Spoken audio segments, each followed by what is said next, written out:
পরের সবাই আমিন। আমাদের আজকের প্রোগ্রামে প্রধান পৃষ্ঠপোষক আছেন অধ্যাপক মোহাম্মদ মবিনুল ইসলাম, সভাপতি অত্র মাদ্রাসা। উনি কোথায় কোথায় আছেন? পেছনে আছেন, আশেপাশে গেছেন।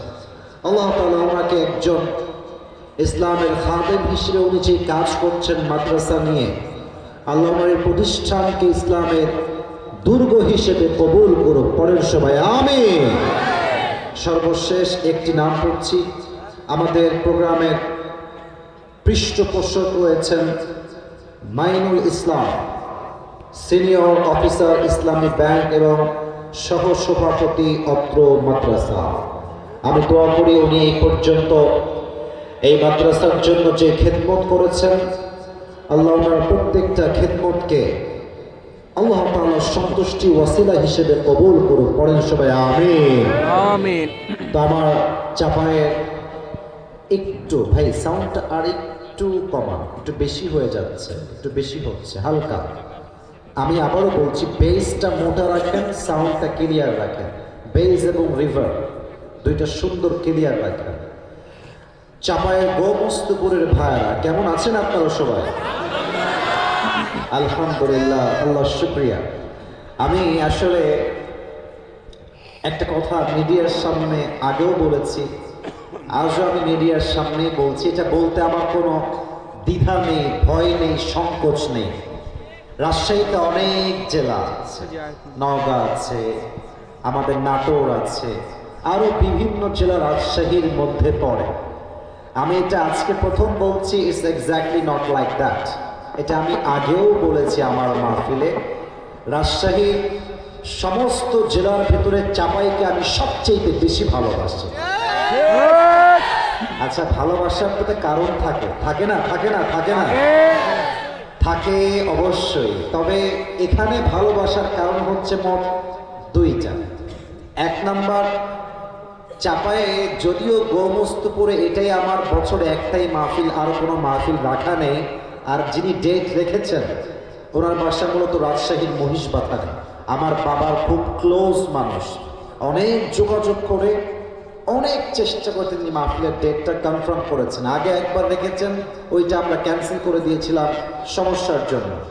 তো আমি চাপাইকে ভালোবাসি, তার এক নাম্বার কারণ হলো চাপায়ের মানুষের সাউন্ড শুনলেই বুঝবেন চাপায়ের মানুষ কেউ কাপুরুষের সন্তান নয়। এই দেখেন, প্রমাণ করে দিলাম, প্রমাণ হয়ে গেল। এক নাম্বার কারণ আপনারা খুব সাহসী মানুষ, মাশাআল্লাহ। দুই নাম্বার, চাপায়ের মানুষকে আমি বড্ড ভালোবাসি এই জন্য যে চাপায়ের মানুষ বড্ড পরিশ্রমী মানুষ হয়, কাজ করে খায়, মানুষের দরবারে হাত পেতে খায়। আপনি আমার সঙ্গে একমত হবেন 100-তে 100 ভাগ। এই যে সোনামণি নতুন নতুন, তাই না? বাট মুরব্বীর গায়ের জোর দেখলে মনে হয় মুরব্বী তাজা যুবক হয়ে আছে। এটা চাপায়ের মাটি, এটা ইসলামের ঘাঁটি। এবং আর একটা বিষয় খুব খেয়াল রাখবেন, চাপায়ে যেই পরিমাণ মাহফিল হয়, রাজশাহী বিভাগে সেই পরিমাণ মাহফিল হয় না যুবক ভাই।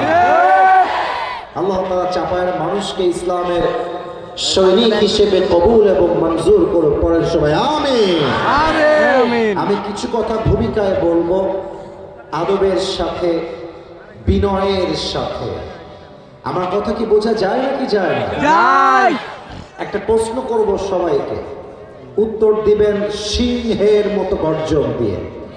এখানে আমি কোনো দল বুঝি না, আমি বিএনপি বুঝি না, আমি আওয়ামী লীগ বুঝি না, আমি জামাত বুঝি না, আমি তাবলীগ বুঝি না, আমি চরমনাই বুঝি না। আমার প্রথম পরিচয় মুসলমান ঘরের সন্তান।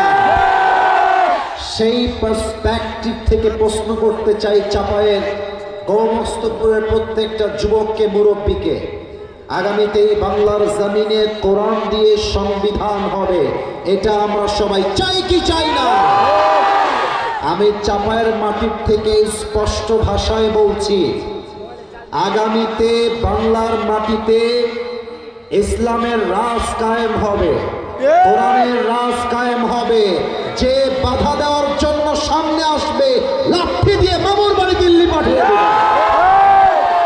কথা বলতে কোনো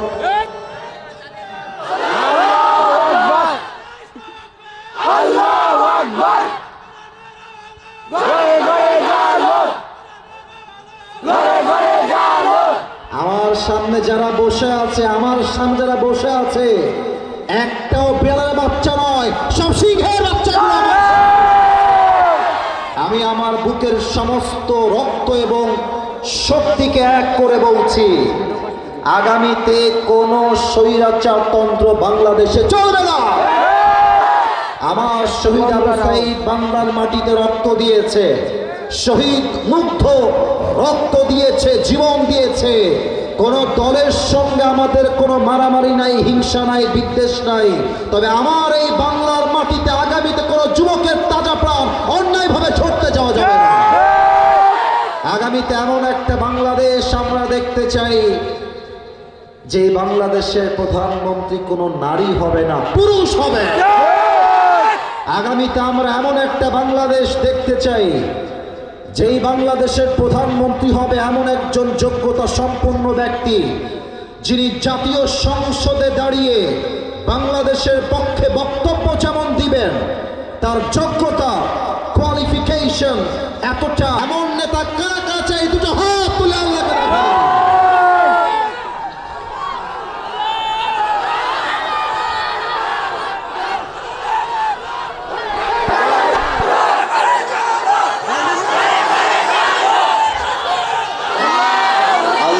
স্লোগানকে কবুল করো, সকলেই জবান করে পড়না আমিন। অনেকে আগে ওয়াজ করলে বলতো রাজাকার ওয়াজ করছে, জঙ্গিবাদ ওয়াজ করছে। যদি কোনো বাপের বেটা থাকেন, আসেন আসেন আসেন আসেন আসেন আসেন। আপনার পিঠের চামড়া একটাও থাকবে না চাপায়ের ভাই। রাজাকার রাজাকার খেলার দিন শেষ। এবার যার রাজাকার বলে গালি দিবে, মামুর বাড়ি দিল্লি ভাবতে আমরা বাধ্য করব। আমাদের কথা একটা, বিএনপিও আমাদের বন্ধু, আওয়ামী লীগও আমাদের বন্ধু, সে জালেম না হয়। সব আওয়ামী লীগের ভাইয়েরা জালেম ছিল না, সবাই খারাপ ছিল না, কিছু সংখ্যক লোক নিশ্চিত ভালো ছিল। আমাদের কথা একটা, আওয়ামী লীগও আমার বন্ধু, বিএনপি আমার বন্ধু, জাতীয় পার্টি আমার বন্ধু, যতক্ষণ পর্যন্ত তারা ইসলামের পক্ষ হয়ে কাজ করবে। ইসলামের বিপক্ষে যাবে, আমি আমার বাপের পরিচয় ভুলে যাব, আমি আমার মায়ের পরিচয় ভুলে যাব। ইসলাম আছে যেখানে, আমরা আছি সেখানে, ঠিক কিনা? আল্লাহ এই স্লোগানগুলোকে কবুল করো, পড়েন সবাই আমিন। আপনাদের বউ আছে, কার কার একটু হাত তুলেন তো। বউ আছে, বউ আছে, বউ আছে, আচ্ছা হাত নামান। খুব মজায় আছেন শীতকালে। এবার যাদের বউ নাই, সিঙ্গেল না, হাত তুলে সবাই। ইন্না লিল্লাহি ওয়া ইন্না ইলাইহি রাজিউন। আমি বিশ্বাস করি না, আমি বিশ্বাস করি না। মিথ্যা না সত্যি? ভিডিও তো আজকে ভাইরাল হয়ে যাবে রে বাবা। আমাদের যাদের বউ নাই, আমি দোয়া করি আল্লাহ সবাইকে দিনদার নেককার বউ দিয়ে দিক, পড়া আমিন। আরে বউ নাই যার, জীবনে কিছুই নাই তার, যুবক ভাই, শীতকালটা প্রায় গেল গেল ভাব। আর মাত্র একটা মাস সময় বাকি আছে। স্লোগান একটা, আমাকে বিয়ে দেওয়াই লাগবে। আমার চরিত্র ঠিক করবে কম্বল নয়, ল্যাপ নয়, বালিশ নয়। আমার চরিত্র ঠিক হবে একমাত্র চরিত্রবান বউ দিয়ে। আব্বা বোঝে না রে, আব্বা বোঝে না, আল্লাহ আব্বা জানদেরকে বোঝার তৌফিক দান করে, পড়ে সবাই আমিন। আসলে সত্য কথা হলো, আব্বা জানরা মাঝে মাঝে বুঝলো অনেক মেয়েরা এই যে টাকা ছাড়া মেয়েরা বিয়ে করতে চায়। আর টাকা থাকলে অনেক মেয়েরা টাকলার সব কমে চাপায় না। আরে নাই রে বাবা, আল্লাহ থাকলেও হেদায়েত দান করো, পড়ে সবাই আমিন। আমরা সবাই মিলে তিনটা তাকবীর দিব। প্রথম তাকবীর দিবেন আমার প্রিয় বিবাহিত ভাই, এবং দ্বিতীয় তাকবীর দিবেন আমার প্রিয় সিঙ্গেল ভাই। আমি দেখতে চাই কার গায়ের জোর কত বেশি। আজকের প্রোগ্রাম লাইভ চলছে আমার অফিসিয়াল পেজ থেকে, দেখবো চাপায়ের কাদার গায়ের জোর কত বেশি। বিবাহিত ভাইয়ারা, মুরব্বীরা একটু কাশি দেন সবাই মিলে। আওয়াজ নাই গো, আওয়াজ নাই। বিবাহিত ভাইয়ারা আর একবার কাশি দেন, আমি আপনাদের পক্ষের লোক। আচ্ছা, সিঙ্গেলরা চুপ থাকো, বিবাহিত ভাইয়ারা তাকবীর দিবেন, বিবাহিত ভাইয়ারা তাকবীর দিবেন, আপনারাও দিবেন, বাদ যাবেন না। বিবাহিত ভাইয়ারা নারে তাকবীর। ওরে বাবা, মারাত্মক জোর আছে বাবা। সিঙ্গেলরা কি হেরে যাবো নাকি রে বাবা? এত এত জোশ না, প্লিজ একটু সোনামণি একটু থামো। এবার সিঙ্গেল ভাইয়ারকে আসলে না, আপনারাই নাম্বার দিবেন মুরব্বীরা, আমি কিন্তু এই দল থেকে বের হয়ে যাচ্ছি এই মুহূর্তে। সিঙ্গেল ভাইয়ারা তাকবীর দিবেন, বিবাহিতরা চুপচাপ। সিঙ্গেল ভাইয়ারা তাকবীর দাও, নারে তাকবীর। বিবাহিত ভাইয়ারা আমাকে মাফ করে দিয়ে, জিততে গিয়েও আপনারা হেরে গেছেন। যাই হোক, जो हो गया, गुज़श्ता ज़माने के बारे में सोचना नहीं है, वो हो गया, बस खत्म। ঠিক কি না বলেন? এবার সবাই মিলে লাস্ট একটা তাকবীর দিয়ে তাফসীর শুরু হবে। আশা রাখবো শেষ তাকবীরটা এমন জোরে দিবেন আপনারা যে তাকবীরের ঠেলায় আমি আসিফ হুজুর স্টেজ ভেঙে উল্টে নিচের দিকে পড়ে যাব। আচ্ছা, কোনো ভাগাভাগি নাই, সবাই মিলে একটা কাশি দেন। নারে তাকবীর। আল কোরআনের আলো, এই সাউন্ড কারে কয় রে ভাই? এই পুরো বাংলাদেশ খুললে এই সাউন্ড খুঁজে পাওয়া যাবে না। নারে তাকবীর। আল কোরআনের আলো, আল হাদিসের আলো, কোরআন হাদিস যেখানে, আলেম ওলামা যেখানে, চাপাইবাসী যেখানে, আল্লাহ রাব্বুল আলামিন কবুল করো। পড়েন সবাই আমিন। এই দেখেন, যে কলিজাটা আছে না, কলিজাটা ঠান্ডা হয়ে গেছে, ঠান্ডা হয়ে গেছে। আল্লাহ সবাইকে কবুল করো। পড়েন সবাই আমিন। আচ্ছা, ওই আম্মা জানরা কি এসেছেন না? কোন দিকে আছেন?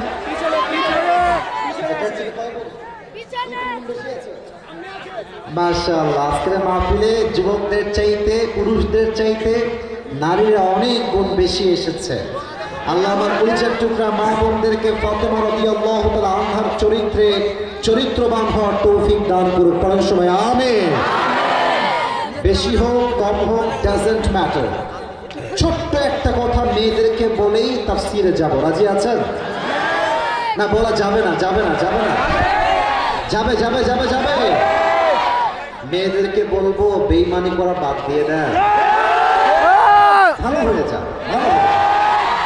আপনি ভালো হলে পুরুষ আপনার হাত কখনো ছাড়বে না যুবক। আপনারা দেখেছেন গত কয়েকদিন আগে পুরো বাংলাদেশে একটা নিউজ ভাইরাল হয়েছে। একজন বিডিআর সৈনিক প্রায় 14 থেকে 16 বছরের জেল খেটে বাসায় ফিরে এসেছে। বিয়ে হয়েছিল মাত্র 2 সপ্তাহের বিয়ে, মাত্র 14 দিন 16 দিনের বিয়ে।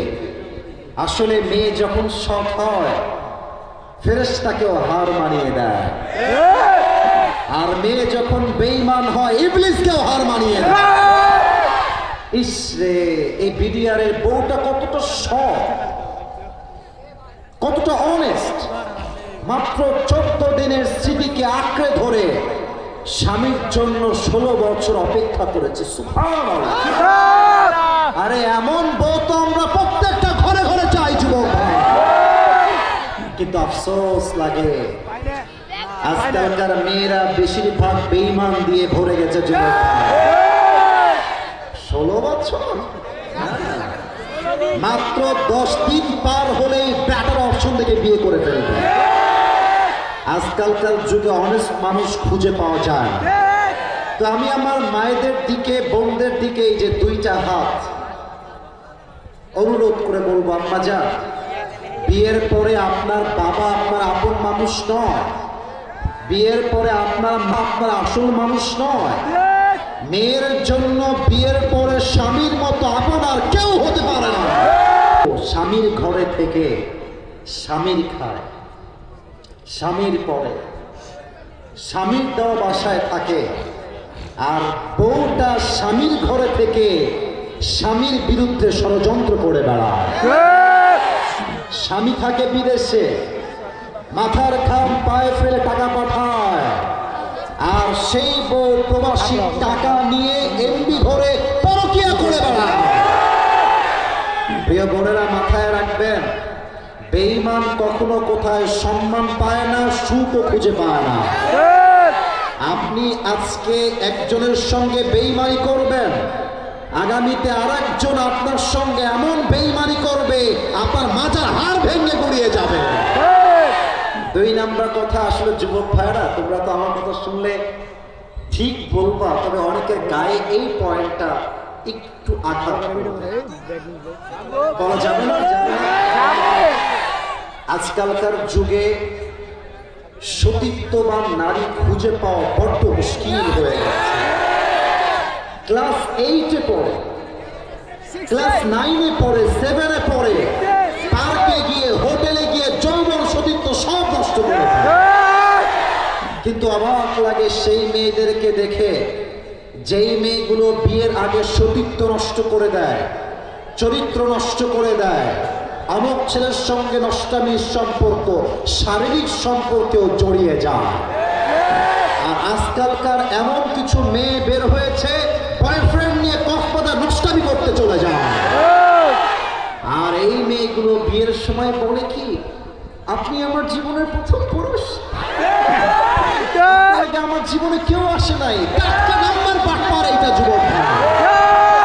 যেই মেয়েগুলো ধোঁকাবাজি করে বিয়ে করেন, পুরুষের সঙ্গে বেঈমানি করে বিয়ে করেন, মনে রাখবেন আল্লাহ আপনার চরিত্র একদিন প্রকাশিত করবে, আর সত্যের বিজয় ঘটবে, মিথ্যা হেরে যাবে। আমার প্রিয় বোনেরা, সতীত্বকে ধরে রাখেন। পরপুরুষের সঙ্গে সম্পর্ক নয়, বিয়ের আগে কোনো প্রেম নয়, সব প্রেম হবে বিয়ের পরে। 3 নাম্বার কথা বলে আমি চ্যাপ্টার ক্লোজ করতে চাই। প্রত্যেকটা মা বোনদের জন্য বিনয়ের সাথে আবদার, আপনাদের যাদের বিয়ে হয়েছে বা আগামীতে হবে, দেখবেন বউ যদি ভালো হয়, স্বামী তার শ্বশুর বাড়িতে কল দেয়, এই যে স্বামীরা বুঝে গেছে। বউ যদি ভালো হয়, স্বামী তখন শ্বশুরকে ভালোবাসে, শাশুড়িকে ভালোবাসে, ফোন দিয়ে খোঁজ খবর নেয়। আর বউ যখন চরিত্রহীন হয়ে যায়, স্বামী তার শ্বশুরকে, শাশুড়িকে 2 পয়সা সম্মান দিয়ে কথা বলে না। আল্লাহ আমার প্রিয় মা বোনদেরকে এই বিলিয়ারের বইয়ের মতো সতীত্ববান, চরিত্রবান এবং সততার জন্য স্বামীর সাথে আজীবন থাকবে এমন প্রত্যেকটা মা বোনকে আল্লাহ হওয়ার তৌফিক দান করে। পড়েন সবাই আমিন। শেষ তাকবীর দেন, নারে তাকবীর। এই ওয়াজের মাঝে কেউ যদি উঠে যায়, লুঙ্গি টান দিয়ে বসায় দেবেন, হ্যাঁ, তবে লুঙ্গি যেন খুলে না যায়। আল্লাহ সবাইকে দোয়া করে যাওয়ার তৌফিক দান করুন। পড়েন সবাই আমিন। আচ্ছা রাখো, এত প্রশ্ন উত্তর দেওয়ার সুযোগ হবে না। আজকে একটা ছোট্ট গিফট নিয়ে আসছি, নিবেন আপনারা সবাই? নেওয়া যাবে? যাবে যাবে। আমার একটা টুপি নিয়ে আসছি আপনাদেরকে গিফট দেওয়ার জন্য। আসলে গোমস্তপুরে এটাই প্রথম, এটাই শেষ মাহফিল। मुलाकात कब होगी ये तो सिर्फ अल्लाह को मालूम है, ये तो मुझे मालूम नहीं है। আল্লাহ জানে কবে সাক্ষাৎ হবে। তবে আজকের এই সাক্ষাৎটাকে আমি স্মৃতি করে বাঁচতে চাই। এই টুপিটা আমি যে কোনো একজনকে দিব। শর্ত আছে একটা, শর্ত হলো আমি এখন থেকে 7টা পয়েন্টে কথা বলা শুরু করব ফ্রম কোরআন অ্যান্ড হাদিস। যে যুবক বা মুরব্বী তার খাতা কলমে লিখে অথবা মোবাইল ফোনে নোটপ্যাড আছে না মোবাইল নোটপ্যাড, চাইলে লিখতে পারো। শেষে গিয়ে যে যুবকটা 7টা পয়েন্ট আমাকে মুখস্থ শোনাবে, এই টুপিটা তাকে আজকে আমি উপহার হিসেবে গিফট দিয়ে দিব। রাজি আছেন তো? না ইনশাআল্লাহ আওয়াজটা আসে নাই, জোরে ইনশাআল্লাহ, আর একটু জোরে ইনশাআল্লাহ। আসুন আমরা আল্লাহর নামে আলোচনা শুরু করছি। আউযু বিল্লাহি মিনাশ শাইতানির রাজীম, বিসমিল্লাহির রহমানির রহিম। والذين جاهدوا فينا لنهدينهم سبلنا وإن الله لمع المحسنين। চাপায়ের গোমস্তপুরের ভাইরা বলেন সবাই, আমরা কি আল্লাহর প্রিয় বান্দা হতে চাই কি চাই না? মাশাআল্লাহ, আরে কি সাউন্ড! আল্লাহর প্রিয় বন্ধু হতে আমরা সবাই চাই কি চাই না? আপনারা সবাই হয়তোবা নাম শুনেছেন, পাকিস্তানের একজন টপ ফেমাস স্কলার, তার নাম হলো মাওলানা তারিক জামিল। নাম শুনেছেন?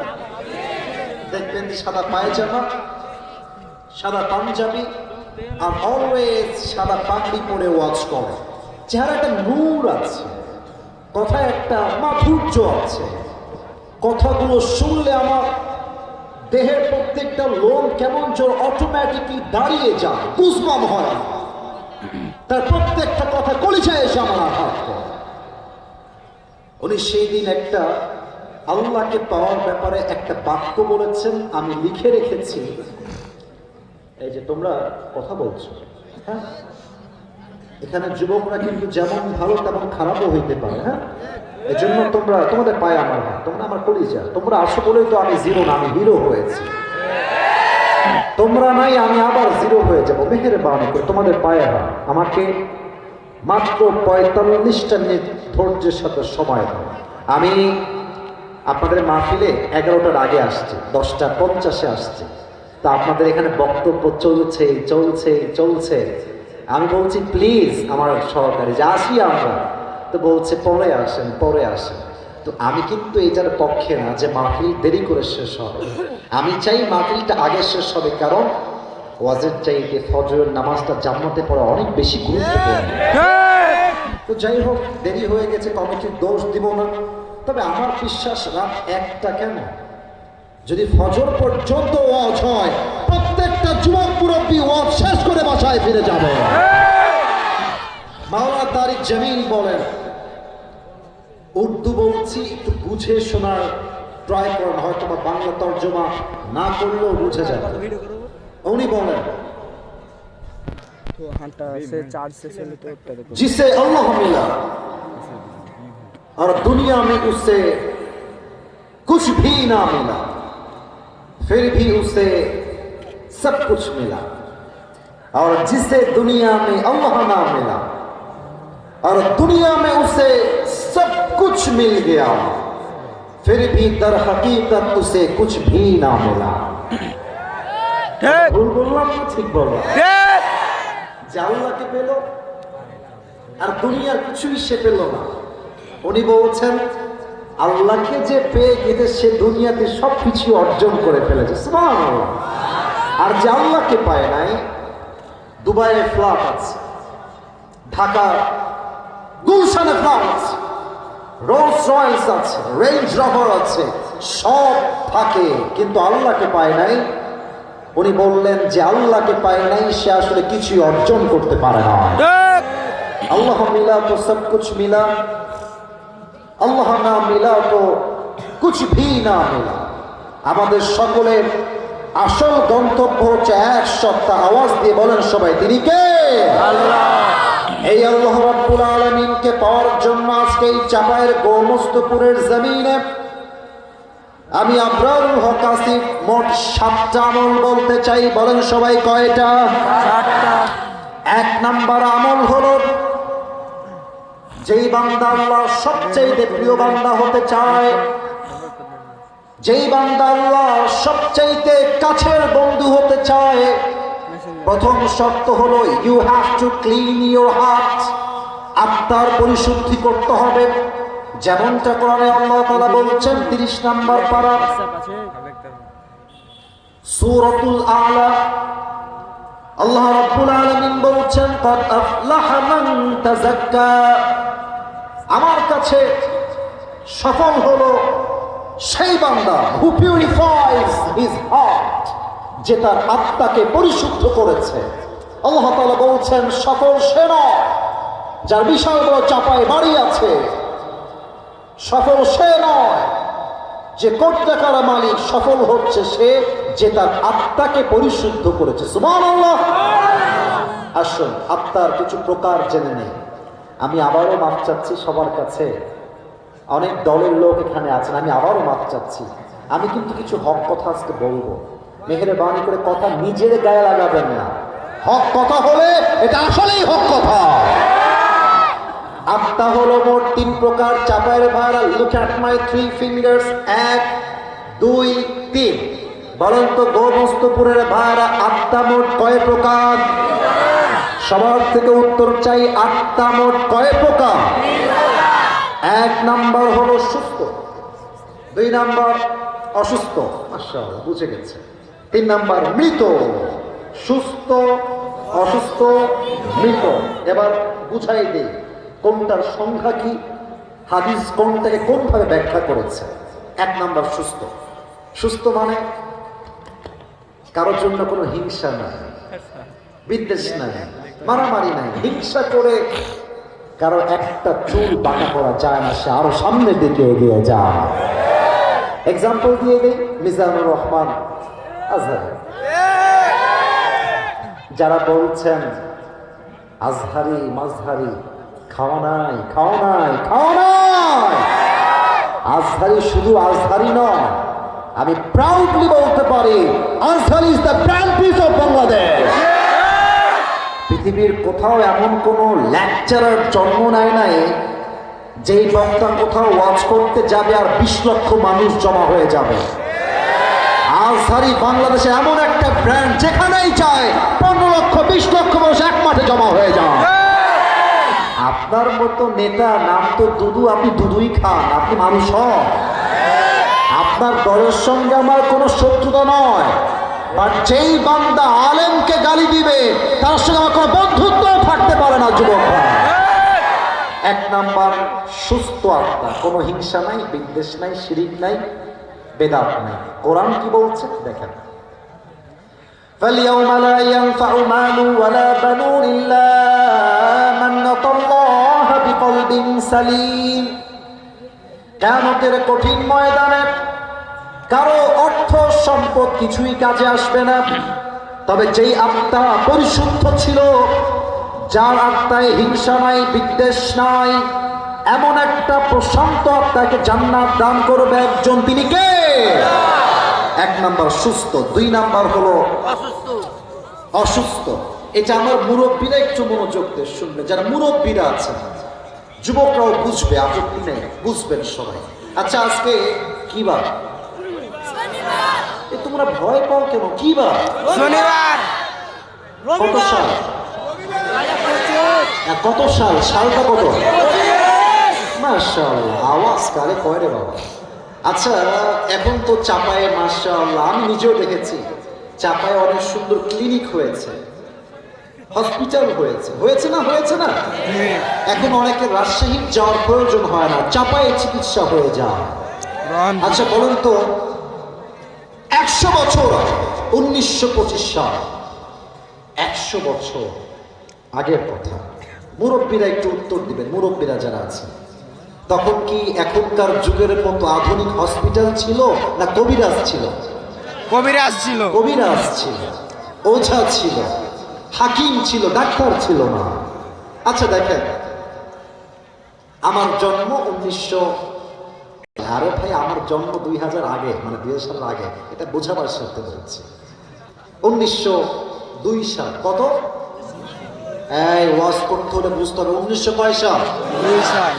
1925 সালে এসে আমার বয়স হয়েছে মাত্র 23 ইয়ার্স ওল্ড, 23 বছরের তাগড়া যুবক। আমি রাস্তা দিয়ে হাঁটতেছি, একটু রাস্তার পাশে জঙ্গলে নেমেছি একটা কাজের জন্য, একটু হাঁটার জন্য।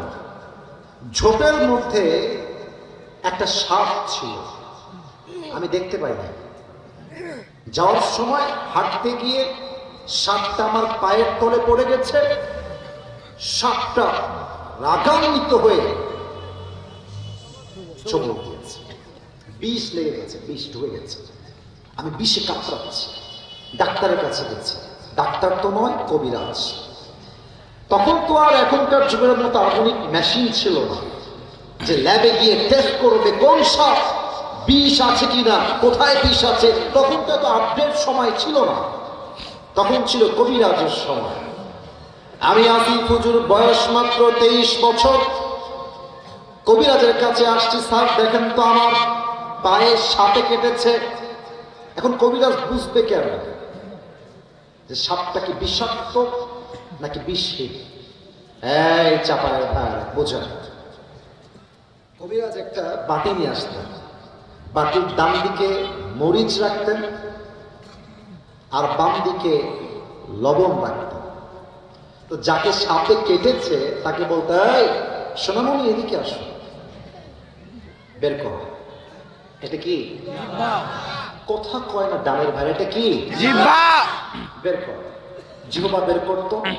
তুই মরিচের বাটির থেকে মরিচটা নিয়ে জিহ্বায় খেত আর বলতো, এই কেমন লাগে, সাপ কি?